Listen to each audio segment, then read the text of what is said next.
Bonjour, je suis Laurence Cotaz, votre chargée d'insertion professionnelle. Je vais vous donner quelques clés pour réussir à réaliser votre CV. Donc tout d'abord, le CV ne doit tenir que sur une seule page. Au niveau de l'entête, donc la photo n'est pas obligatoire mais fortement conseillée. Il ne s'agit pas d'une photo d'identité, c'est une photo où on doit voir votre personnalité, où vous êtes sympathique et souriant. Vous devez également mentionner votre prénom, votre nom, ainsi que votre âge, votre adresse postale, votre numéro de portable, votre email professionnel, votre adresse profil LinkedIn ou Viadeo. Élément extrêmement important, vous devez écrire le titre du poste recherché. Alors, les étudiants ont toujours énormément de mal pour trouver ce titre de poste. Sachez qu'il y a des fiches de poste qui peuvent vous aider pour justement définir le poste que vous recherchez. Donc cela peut être par exemple assistant de gestion, assistant comptable, assistant marketing. Vous devez également spécifier en dessous s'il s'agit d'une recherche de stage, de contrat d'alternance ou d'emploi ou même de job d'été. Au niveau des rubriques, il y a en général 4 principales rubriques. En tant qu'étudiant, vous devez commencer par la rubrique formation. Donc sur le CV de droite, voyez que c'est la dernière formation que vous devez mentionner en premier. Et vous n'êtes pas obligé de remonter très loin dans le temps.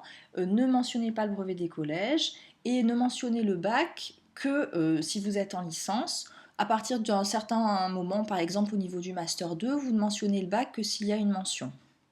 Vous pouvez, donc, et c'est conseillé, mentionner quelques matières, mais en liaison avec le poste que vous recherchez. C'est vous qui devez les choisir. Elles vont éclairer le recruteur sur le programme de vos cours, le contenu de vos cours. Par rapport à vos expériences professionnelles, donc vous devez mentionner vos stages et également vos jobs d'été. Vous pouvez faire 2 rubriques et mentionner donc les jobs d'été dans la rubrique Autre expérience. Au niveau de ces expériences professionnelles, il est clair que le CV va changer d'une année sur l'autre. Vous ne garderez que les expériences les plus significatives et toujours en liaison avec le titre du poste recherché.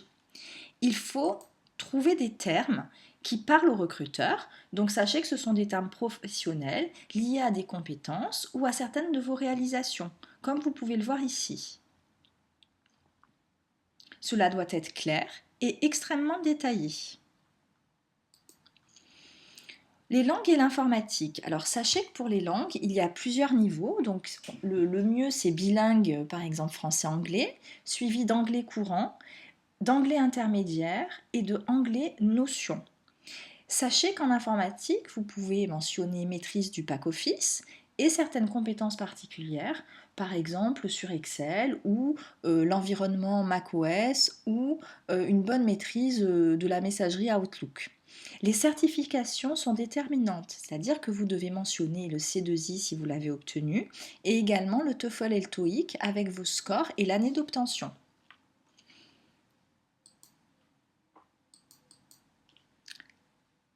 Enfin, la dernière rubrique, les centres d'intérêt.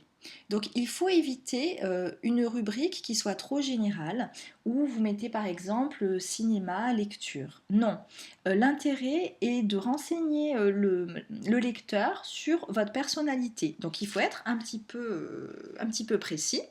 Donc par exemple, là dans ce CV, animatrice scout et guide de France. Donc tout ce qui est humanitaire, associatif et sportif est extrêmement apprécié par les recruteurs. Pourquoi? Parce que cela donne des informations extrêmement intéressantes sur par exemple votre esprit d'équipe, le respect des règles.